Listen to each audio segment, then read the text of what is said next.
동성애는 성경에 위배되는 악한 죄입니다. AD 55년경에 쓰여진 로마서에서 동성애는 사망에 이르는 죄로 정하였습니다. 동성애 상징인 무지개 깃발은 미국 예술가 길버트 베이커가 만든 것으로, 베이커는 1978년 6월 25일 샌프란시스코 동성애자 자유의 날을 위해 8가지 색을 넣은 깃발을 디자인했습니다. 그의 디자인 의도에 따르면 분홍색은 성적 취향을, 빨간색은 생명, 주황색은 치유, 노란색은 햇빛, 초록은 자연, 청록은 예술, 쪽색은 화학, 보라색은 인간정신을 뜻합니다. 나중에 이 깃발은 분홍색과 쪽색을 빼고 청록색을 파란색으로 대체한 6가지 색 무지개 깃발로 바뀌었습니다.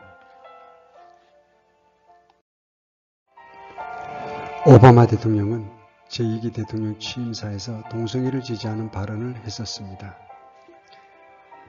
미 역대 대통령의 취임사에서 처음으로 동성애자들이 동등한 결혼의 권리를 받아야 한다고 하면서 지지한다고 밝힌 것입니다. 상상하지도 못할 일이 미국 대통령 취임식에서 일어난 것입니다.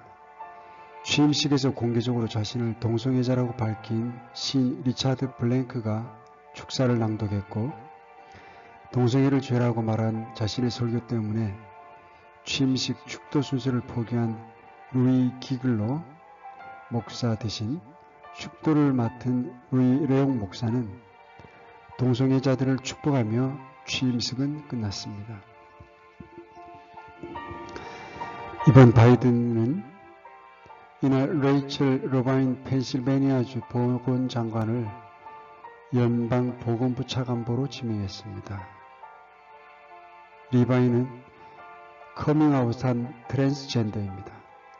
차관보는 상원의 인준을 받아야 하는 고위직인데 연방정부의 고위직에 트랜스젠더가 지명되기는 이번이 처음입니다. 바이든은 백인 남성으로 대표되던 행정부 고위직에 최초의 뭐뭇이란 수식어가 붙을 수 있는 이들을 많이 지명했습니다. 무엇보다 최초의 여성 부통령이 탄생했고, 부통령 당선인 해리스는 최초의 흑인이자 아시안계 부통령이라는 기록도 갖게 됐습니다. 해리스는 대선 승리가 확정된 직후 연설에서 내가 최초의 여성 부통령이 되지만 결코 마지막이지는 않을 것이라고 소회를 밝혔습니다. 재무장관 후보로 지명된 제닛 옐런 전 연준 의장도 인준시 첫 여성 재무장관이 됩니다. 교통장관 후보로 지명된 피트 부티지지는 미 역사상 첫 동성애자 정관입니다. 지난 대선에서 민주당 경선 후보로 나섰던 그는 상원에서 인준을 받으면 바이든 정부 최연소 장관이기도 합니다. 38세입니다. 와패드의 인기 콘텐츠 중에는 알페스 소설이나 팬픽이 많습니다.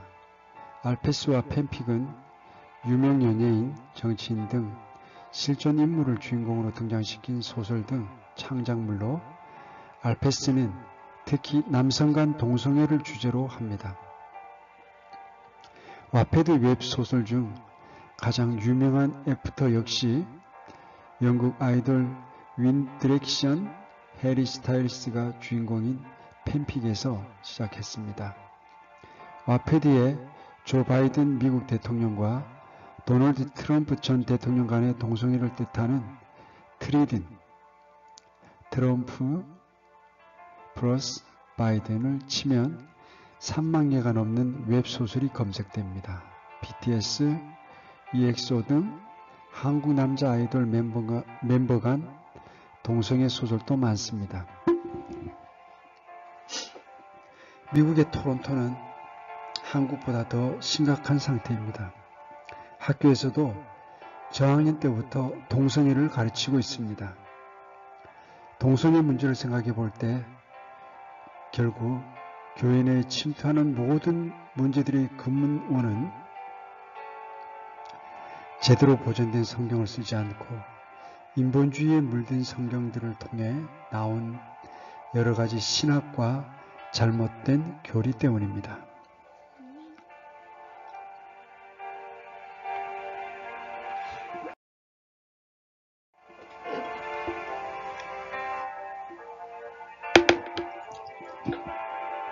언론에서 동성애가 후천적이라는 과학적 진실 하나만을 감추고 있는 것이 아닙니다. 최근 선진국의 자료에 의하면 신규 에이즈 감염자의 70% 이상이 남성 동성애자들입니다. 특히 미국 질병관리본부의 보고에 의하면 13에서 24세 신규 남성 에이즈 감염자인 약 94%가 동성 간 성행위로 감염된 것으로 나타났습니다. 성과학연구협회는 동성애는 에이즈를 전파하는 위험행동이라고 발표했지만 언론에서는 국민 일부를 제외하고는 이를 결코 보도하고 있지 않습니다. 2011년 9월 23일 국가인권위원회와 한국기자협회가 정한 인권보도준칙 때문에 이런 일이 일어나고 있는 것입니다. 그 안에 성적 소수자, 동성애자를 에이즈 등 특정 질환이나 사회적 병리 현상과 연결짓지 않는다는 내용이 들어있기 때문입니다. 그 결과 2012년 3월 이전에는 언론사들의 동성애 지지 보도 비율이 51.75%였으나 그 이후에는 77.25%로 급격히 상승했고 조만간 90% 이상이 되지 않을까 예측됩니다. 인권을 내세워 국민들의 알 권리를 침해하고 있을 뿐 아니라 혹시 많은 청소년들이 동성애를 거리낌없이 쉽게 접하도록 부추기고 있는 것입니다. 질병관리본부에 의하면 국내에서 지난 10년 동안 성인 에이즈 감염자 수는 4배, 지난 14년 동안 청소년 에이즈 감염자 수는 26배가 증가한 것으로 나타났습니다. 그래서 2013년 에이즈 감염자 수가 1만 명을 넘어서면서 한국은 공식적으로 에이즈 확산 위험 국가가 되었습니다. 에이즈 감염자 1인당 평균 평생 5억 원 정도의 치료 비용이 소요되는 것으로 추정됩니다. 왜냐하면 에이즈 환자 한 명의 에이즈 억제제 약값 비용만 한 달에 약 300만 원, 곧 1년간 약 3,600만 원이 되기 때문입니다. 에이즈 환자가 1만 명이면 한 해 이 약값만 3,600억 원이고 10만 명이면 3조 6천억 원이 됩니다. 이 모든 비용은 100% 국민 세금으로 부담되고 있습니다. 한국은 에이즈 치료 비용을 100% 국민 세금으로 부담하는 세계적으로 매우 드문 나라입니다.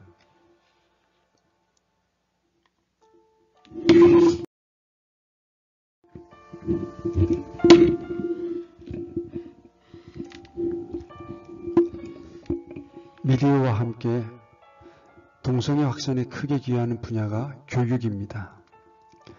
동성결혼이 합법화된 서구 여러 나라의 교육 현장에서 동성애 문제는 정말 심각합니다.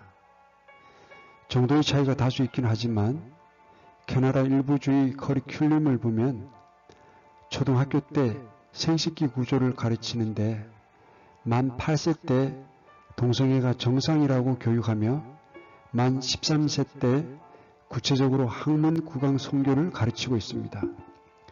우리나라 학교 교육에서도 이와 같은 일이 발생할 조짐이 보이고 있습니다. 지난해 6월 12일 전국의 고1, 2학 학생들을 대상으로 실시된 전국 연합학력평가 사육과 탐구 영역에서 동성애 결혼을 인정해야 한다는 내용의 시험 문제가 출제되었습니다. 만약 동성애가 죄로 규정되지 못한다면 교계에도 자주 발생하는 온갖 성적 범죄도 정죄할 근거가 사라지게 됩니다. 아울러 성경적 결혼의 정의가 깨져 주원이 가능해지고 동성결혼이 합법화된 유럽 국가들에서 보듯 수간이나 근친상간이 허용되기도 합니다. 결국에는 성적인 죄악뿐 아니라 모든 죄를 다 나름대로의 상황 유리가 있을 수 있기 때문에 죄라고 할 수가 없게 되는 것입니다. 그렇게 되면 궁극적으로 예수님이 필요 없게 되는 것입니다. 곧 동성애 옹호론자들의 최종 목표, 곧 뉴월드 오더가 이루어지게 되는 것입니다. 만약 사도 바울이 없었다면 오늘날 기독교는 존재하지 못하였을 거라는데 아무도 이의를 제기할 수 없을 것입니다.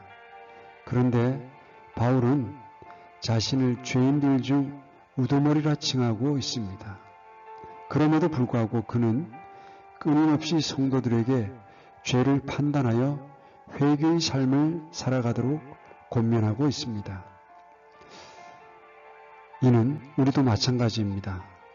주님 다시 오시기 전까지 모두들 죄로부터 자유로울 수 없지만 끊임없이 죄와 싸우되 피 흘리기까지 싸워야 하는 것입니다. 동성애자들에 대한 진정한 사랑은 그들이 복음을 통해 동성애의 죄로부터 벗어나 탈동성애자가 되도록 돕는 것입니다.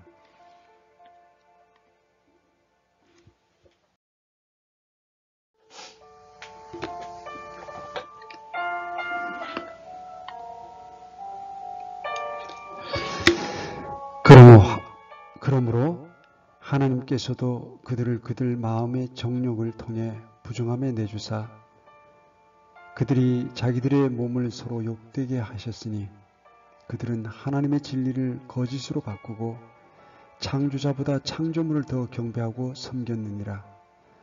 그분은 영원히 찬송받으실 분이시로다. 아멘.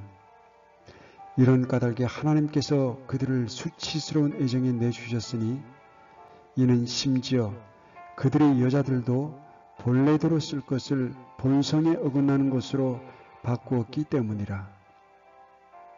남자들도 이와 같이 본래대로 여자 쓰기를 버리고 서로를 향해 욕정이 부릴 듯하여 남자와 더불어 보기 흉한 짓을 행함으로 자기 잘못에 합당한 보응을 자기 속에 받았느니라.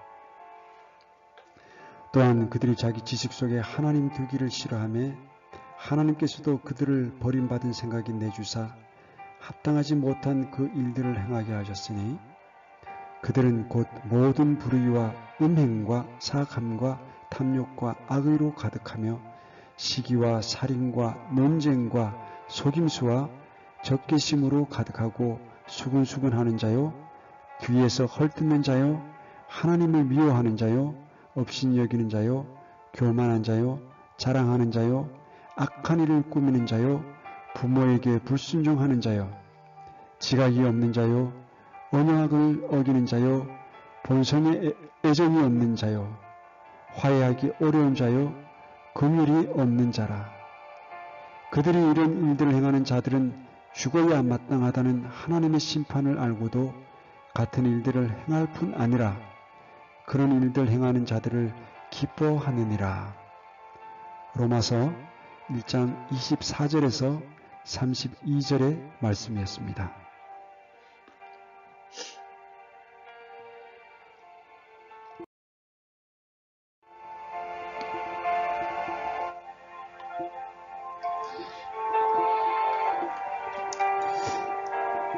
(1969년) 한 강연에서 소개된 일루미나티의 뉴월드 오더 수립 전략이 기록으로 남아 있습니다.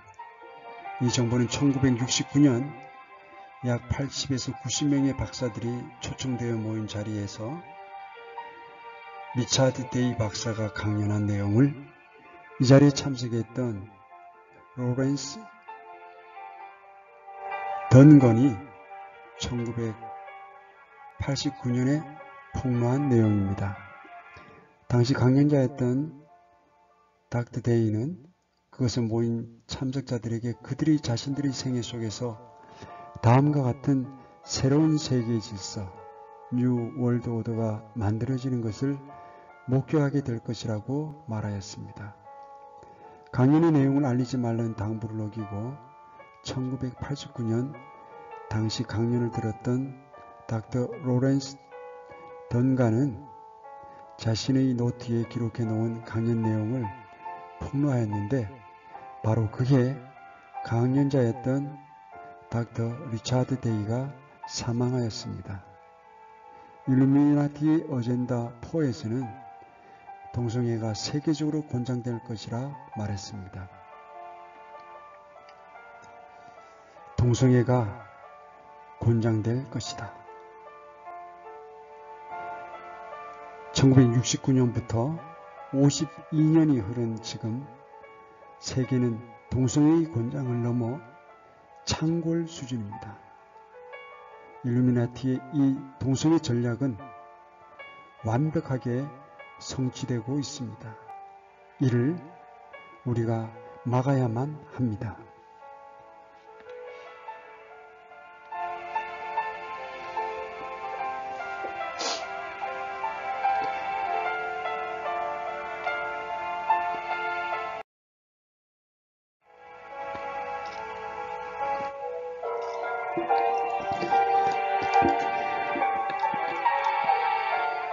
사악한 앨리스 베일리는 65년 전에 그가 쓴 가정, 교회, 국가 무너뜨리는 10가지 전략을 다음과 같이 말했습니다.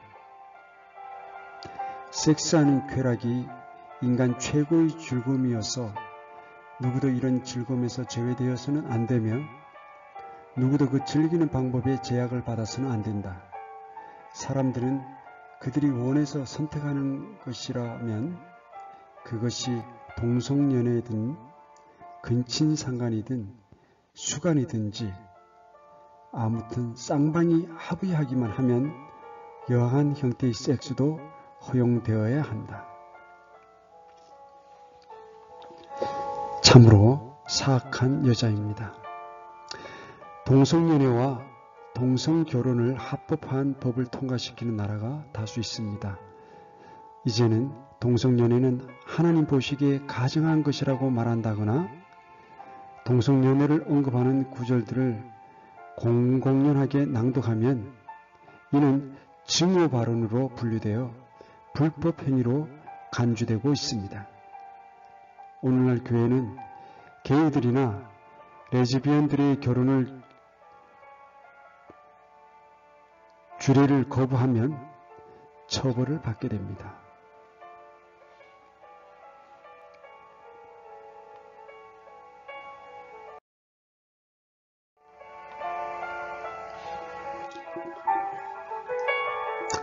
하나님의 법에 어긋나는 것을 죄라고 말할 경우 세상 법에 따라 어떤 처벌을 받게 되는지 알 수 있습니다. 일루미나티는 그들이 강제하는 수단으로 세상법을 들이댑니다.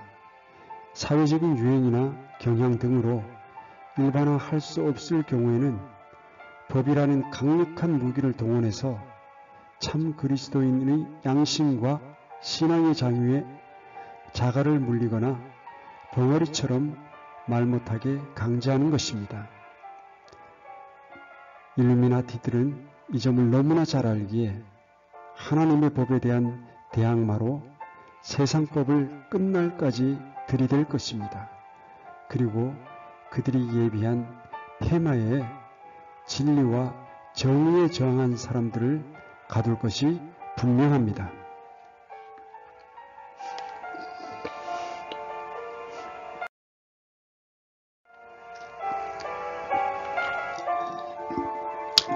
미국 매사추세츠주의 한 종업원은 동성애에 대한 그의 성경적 견해를 말했다가 해고되었습니다.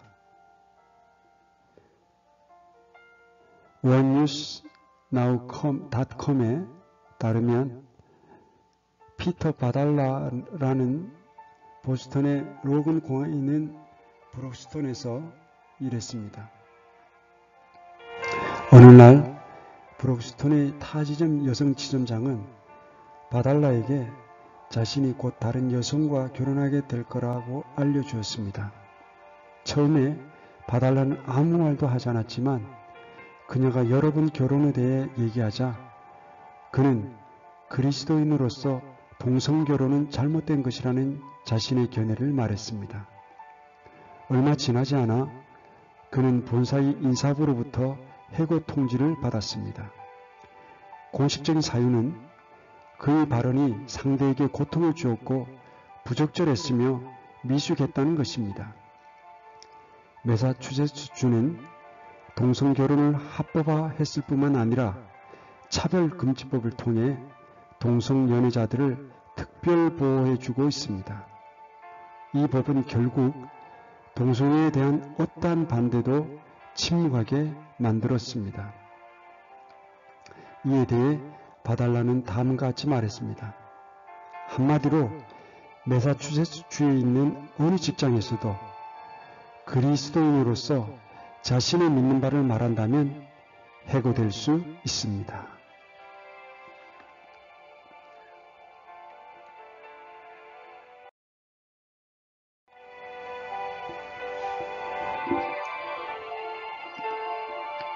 일찍이 그리스도인 지도자들은 동성결혼의 합법화와 동성애자들을 위한 특별보호법을 허용한다면 아무도 동성애에 대한 성경적인 발언을 할 수 없을 것이라고 지속적으로 경고해 왔습니다.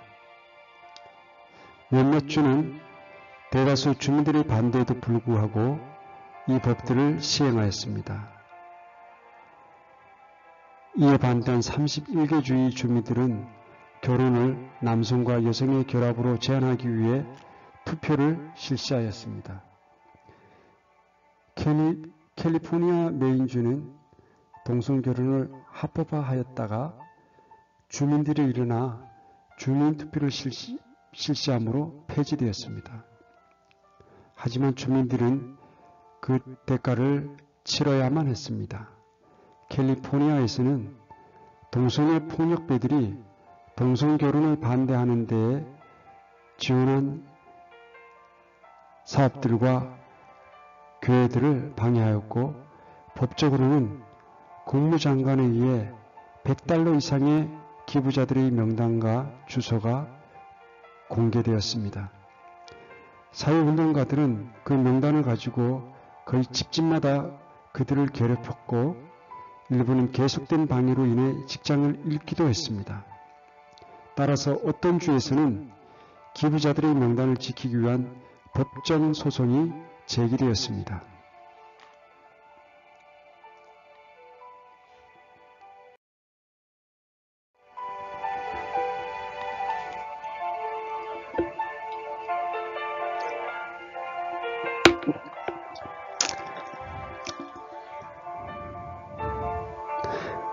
바달라의 사건은 그리스도인들과 동성애 합법화를 반대하는 모든 사람들에게 경고하고 있습니다. 동성애 운동가들은 아무도 자신들의 죄를 반대하지 못할 때까지 그들의 법적 강행군을 멈추지 않을 것입니다. 그리스도인으로서 우리는 이 같은 성적 타락에 대해 어떻게든 맞서야 할 것입니다. 우리는 기회가 주어지는 대로 동성애의 합법화를 반대하여 투표해야 합니다. 하지만 더 중요한 것은 그리스도인은 아니지만 동성애가 잘못됐다고 믿는 사람들에게 경고하는 것입니다. 우리는 그들에게 우리 창조주께서 사람을 남자와 여자로 만드셨고 그 외의 다른 결합은 모두 가증한 혼합이라고 하셨음을 알려주어야 합니다. 이를 실천하기 위한 좋은 방법 중 하나는 이 주제에 관한 하나님의 말씀이 담겨 있는 전도지들을 널리 보급하는 것입니다.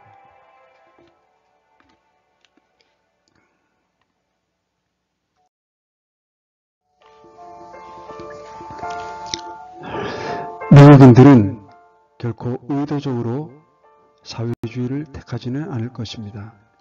하지만 그들은 자유라는 이름으로 자신들도 의식하지 못한 사이에 미국이 사회주의 국가가 될 때까지 모든 사회적 프로그램을 채택하게 될 것입니다.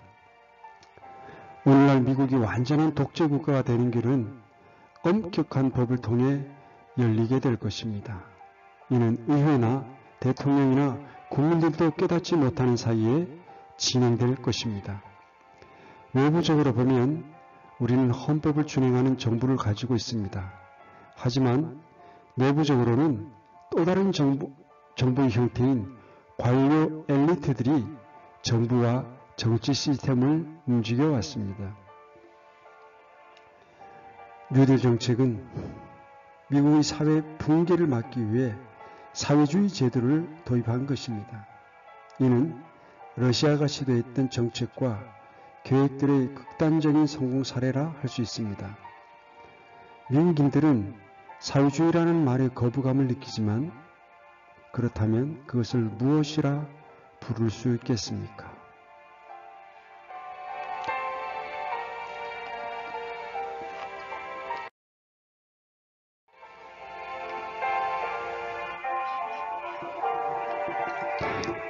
콜린스 박사는 동성애에 대한 연구를 간단 명료하게 검토한 뒤에 다음과 같이 밝혔습니다. 대중이 특별히 큰 관심을 보이는 분야는 동성애에 대한 유전적 근거이다. 쌍둥이 연구들에서 얻은 증거들은 남성 동성애에 상속받은 유전적인 요인이 한몫한다는 결론을 뒷받침한다. 그러나 동성애 남성의 일란성 쌍둥이 형제가 개일 가능성은 평균 인구에서 2 내지 4%의 남성과 비교할 때 20%이다. 이것은 성적 취향이 유전의 영향을 받기는 하지만 DNA에 의해 고정되지는 않았음을 나타낸다. 또는 동성애에 관련된 유전자는 성향을 나타낼 뿐이지 미리 운명을 결정하는 것이 아니다. 세계적인 유전학 권위자 프랜시스 콜린스 박사의 말은 유전자가 영향이 있긴 하나 그것이 모든 것을 결정하지는 않는다는 말입니다. 물론 구독자분들이 그의 말을 믿든 안 믿든 그것은 여러분의 자유입니다. 그러나 그의 주장은 성경이 늘 주장해온 바와 일맥상통합니다.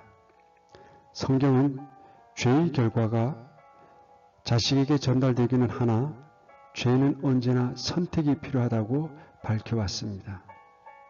죄가 성립되기 전에 죄의 유혹이 우리에게 먼저 있습니다. 그렇지만 우리가 그 유혹에 져서 죄를 범할 필요는 없습니다. 오로지 우리가 유혹에 져서 살기로 선택할 때에만 죄가 성립된다는 뜻입니다.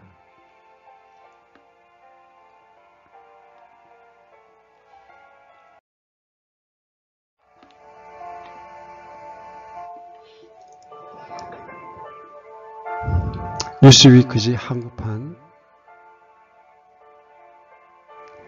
애플, 월마트 등 사회적 쟁점에 관여하며 포괄주의 경쟁 전략을 펼치고 있습니다. 유엔 미래보고서 2045는 2045년까지 세계 각지에 일어날 일들을 예측한 보고서입니다.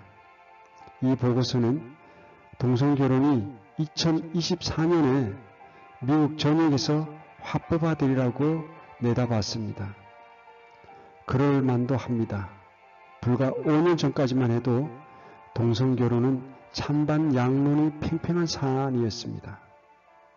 그럼에도 미국 연방대법원은 2015년 6월 미국 전역에 동성결혼을 허용하는 판결을 내렸습니다. 유엔이 예측한 역사를 9년 앞당긴 셈입니다. 기업이 사회 변화 주도한다는 미국 내 기업들이 이번 판결에 어떤 영향을 미쳤는지 자세히 다뤘습니다. 월마트, JP 모건 체이스 등 대기업을 포함한 379개 기업이 제출한 소견서는 동성결혼 합법화에 큰 영향을 미쳤습니다. 동성결혼뿐만 아니라 논란이 있을 때마다 침묵했던 기업들이 이젠 총기 규제, 인종 갈등 등 갖가지 사안에서 목소리를 내고 있습니다. 또 하나의 주인공은 미국 연방 대법원입니다. 보수 진보 인사들이 뒤섞인 연방 대법원은 정치 성향을 막론하고 적극주의적 태도로 미국 사회를 바꿔놓고 있습니다.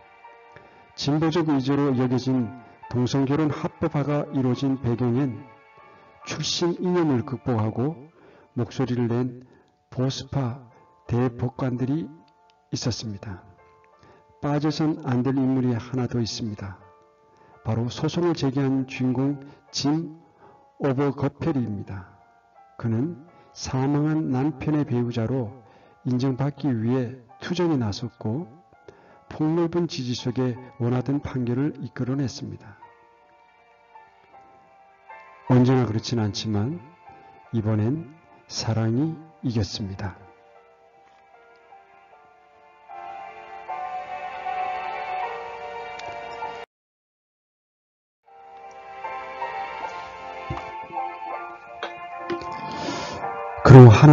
그러므로 하나님께서도 그들의 마음의 정욕을 통해 부정함에 내주사 그들이 자기들의 몸을 서로 욕되게 하셨으니 그들은 하나님의 진리를 거짓으로 바꾸고 창조자보다 창조물을 더 경배하고 섬겼느니라.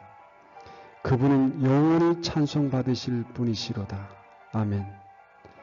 이런 까닭에 하나님께서 그들을 수치스러운 애정에 내주셨으니 이는 심지어 그들의 여자들로 본래대로 쓸 것을 본성에 어긋나는 것으로 바꾸었기 때문이라. 남자들도 이와 같이 본래대로 여자 쓰기를 버리고 서로를 향해 욕정이 부릴 듯하여 남자가 남자와 더불어 보기 흉한 짓을 행함으로 자기 잘못에 합당한 보응을 자기 속에 받았느니라.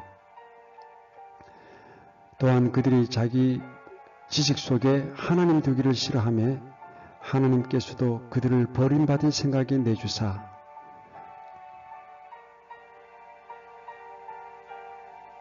합당하지 못한 그 일들을 행하게 하셨으니 그들은 곧 모든 불의와 음행과 사감과 탐욕과 악의로 가득하며 시기와 살인과 논쟁과 속임수와 적개심으로 가득하고 수근수근하는 자요, 뒤에서 헐뜯는 자요, 하나님을 미워하는 자요, 업신여기는 자요, 교만한 자요, 자랑하는 자요, 악한 일들을 꾸미는 자요, 부모에게 불순종하는 자요, 지각이 없는 자요, 언약을 어기는 자요, 본성에 애정이 없는 자요, 화해하기 어려운 자요, 긍휼이 없는 자라.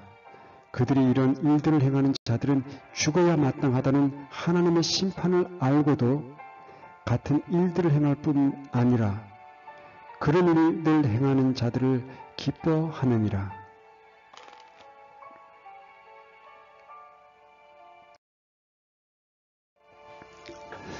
동성애는 과연 타고나는 것일까요?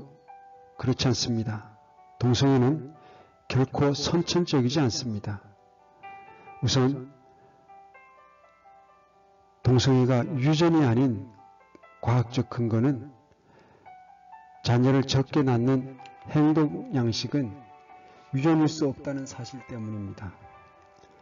남성 동성애자의 15%만이 결혼을 하는 것으로 알려지고 있는데 그렇다면 동성애를 유발하는 유전자가 다음 세대로 전달되지 못하기에 동성애 유전자를 가진 집단에 속한 사람 수가 점차 줄어들어서 동성애는 다음 세대로 전달되지 못하기에 동성애 유전자를 가진 집단에 속한 사람 수가 점점 줄어들어서 동성애는 이미 지구상에서 사라졌어야 합니다. 돌연변이에 의해 정상적인 유전자가 손상되어 나타난 이상현상이라는 주장도 잘못된 것입니다. 왜냐하면 유전적 결함에 의해 나타나는 유전질환은 0.25% 이하의 빈도를 가지고 있고 모든 유전질환자를 합치더라도 전체 인구의 1% 정도밖에 되지 않기 때문이며 동성애자 수는 나이가 많아질수록 감소하기 때문입니다. 1993년에 동성애자인 해머에 의해 XQ28과 남성 동성애 사이에 높은 상관관계가 있다고 발표한 논문이 아마도 동성애가 유전이라는 주장을 확산시킨 주범일 것입니다. 이것을 포함하여 동성애 유발 유전자가 있을 것으로 추정된 모든 논문들은 후속 논문들에서 그 연구 결과들이 부정되었습니다. 그러나 안타깝게도 국내 온라인에는 SQ28과 남성 동성애 사이에 상관관계가 있다는 해머의 결과는 소개되고 라이스 등에 의해 동성애 유발 유전자를 발견하지 못했다는 결과와 해머를 포함한 연구팀이 많은 가게를 조사하여 XQ28과 동성애 사이 상관관계를 발견하지 못했다는 결과는 소개되지 않고 있습니다.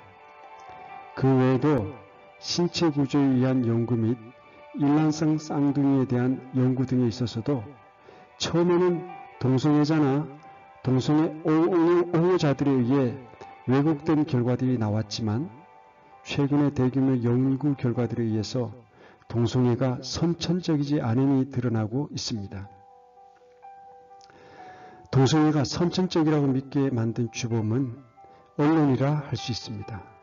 전술하였듯이 국내 포털 사이트를 비롯해서 대부분의 미디어는 동성애에 대한 진실을 보도하지 않고 오히려 이의 확산에 경쟁적으로 열을 올리고 있는 것이 작금의 현실입니다.